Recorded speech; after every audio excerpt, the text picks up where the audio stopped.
Hai, perkenalkan nama saya Firman Martinus Nadia dengan NPM E1J024054, dosen pengampu Dr. Insinyur Suatu Nurjana, Magister Pertanian. Saya berasal dari Prodi Agroekoteknologi, Fakultas Pertanian Universitas Bengkulu 2025. Baiklah, kali ini saya akan menjelaskan proyek Mensos Morfologi 2025 dengan spesies bok choy atau kubis Cina. Bok choy atau kubis Cina sendiri mempunyai famili yaitu Brassicaceae. Morfologi akar. A. Sifat akar bok choy atau kubis Cina yang pertama terdapat di dalam tanah, yang kedua berluas-luas. Fungsi akar bok choy kubis Cina: 1. Penyerapan nutrisi dan air. 2. Penyangga tanaman. 3. Menyimpan nutrisi. Bagian akar bok choy tanaman: yang pertama pangkal akar, ada cabang akar, serabut akar, rambut-rambut akar, batang akar, ujung akar, dan tundung akar.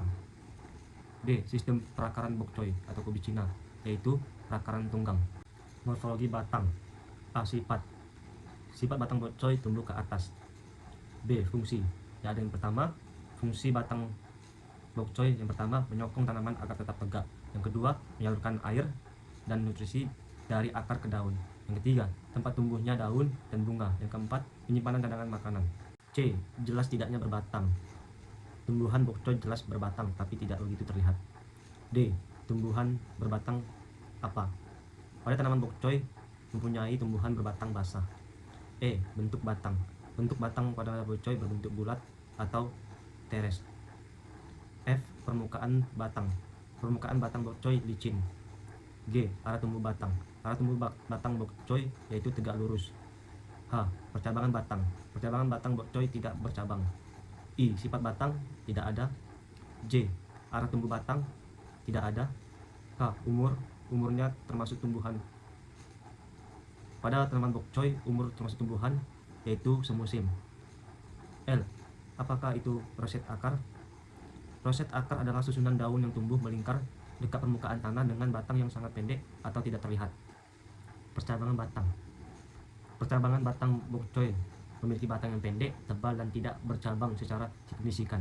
Pertumbuhannya lebih terfokus pada produksi daun yang lebat dan besar, dengan batang utama yang berfungsi sebagai penyangga dan saluran transportasi nutrisi. Morfologi daun. A. Fungsi daun. Yang pertama, fungsi daun bok choy. Yang pertama, 1. Tempat terjadinya fotosintesis. 2. Sebagai organ pernapasan. 3. Tempat terjadinya respirasi. 4. Tempat terjadinya gutas. 5. Tempat perkembangbiakan vegetatif. 6. Berperan sebagai proses transpirasi. 7. Berfungsi sebagai pertukaran gas. B. Bagian daun. Yang pertama ada helai daun. Yang kedua ada tangkai daun. C. Kelengkapan daun. Tanaman bok choy termasuk daun yang tidak lengkap. B. Faktor identifikasi daun. Vagina atau upi. Bok choy atau kubis Cina tidak memiliki vagina atau upi. Tangkai daun yaitu punya bentuk daun bok choy yaitu bangun bulat telur. Ujung daun bok choy yaitu membulat. Pangkal daun bok choy yaitu tumpul. Tulang daun bok choy yaitu menyirip. Tepi daun bok choy yaitu toreh merdeka bergerigi. Daging daun bok choy berdaging. Warna daun bok choy hijau tua. Permukaan daun bok choy yaitu licin mengkilat. Morfologi bunga. A. Fungsi bunga. Yang pertama sebagai reproduksi. Yang kedua menarik serangga. Yang ketiga keanekaragaman genetik. Yang keempat ekosistem. B. Kelengkapan bunga. Bunga bok choy termasuk bunga lengkap karena memiliki semua bagian utama bunga, yaitu kelopak, mahkota, benang sari, dan putik. C. Kesempurnaan bunga. Tanaman bok choy atau kubis Cina termasuk bunga sempurna karena memiliki kedua organ reproduksi, yaitu bunga sari dan putik dalam satu bunga. Tunggal atau majemuk. Tanaman bok choy termasuk bunga majemuk karena bunga tersusun dalam rangkaian infloresensi yang disebut raceme. E. Susunan bunga majemuk.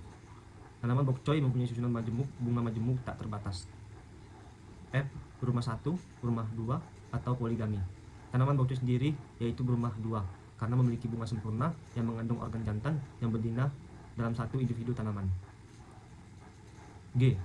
Letak perianthum, yaitu di atas bagian receptaculum.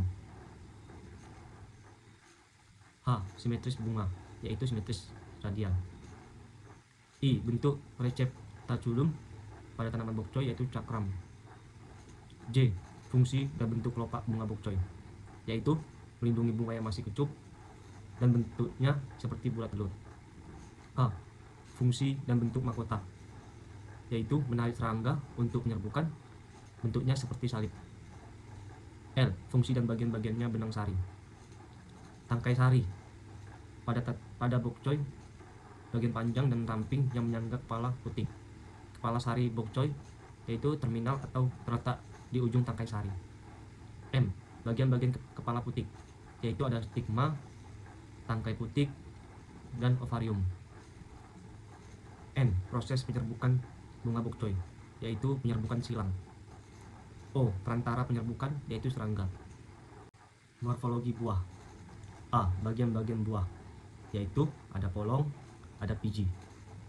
B. Golongan buah, yaitu buah sejati, karena buah sejati berkembang dari ovarium setelah pembuahan. C. Bagian bunga yang ikut tumbuh membentuk buah, yaitu bagian bunga yang ikut tumbuh membentuk buah adalah ovarium pada tanaman bokcoy. D. Buah tunggal ganda atau majemuk pada tanaman bokcoy atau kubis Cina, yaitu buah tunggal karena satu bunga menghasilkan satu polong biji. E.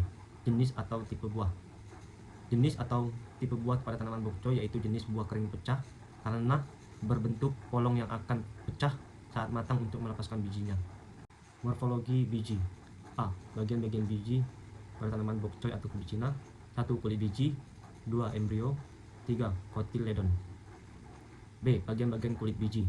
Yang pertama ada epidermis luar, yang kedua ada lapisan dalam atau pigmen. C. Karakter kulit biji. Yang pertama ada epidermis luar keras dan mengendap air. Yang kedua lapisan dalam ada pigmen, yaitu lebih tipis dan lunak. D. Kedudukan biji pada buah, yaitu yang pertama ada plasenta, yang kedua biji. E. Inti biji. Yang pertama ada embrio, yang kedua ada kotiledon, yang ketiga ada endosperma. F. Tipe perkecambaan, yaitu perkecambaan epigeal. Morfologi organa metamorfat dan aksesoria.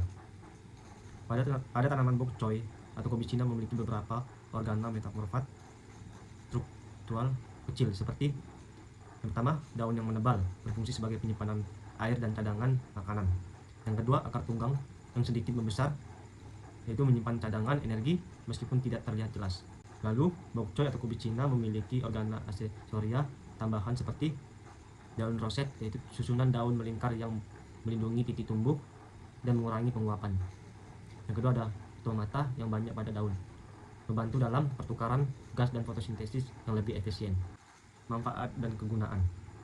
A. Manfaat dan kegunaan akar pada tanaman bokcoy atau kubis Cina, yaitu yang pertama sumber makanan untuk mikroorganisme tanah. 2. Habitat bagi organisme tanah. 3. Pencegahan erosi dan meningkatkan kesuburan tanah.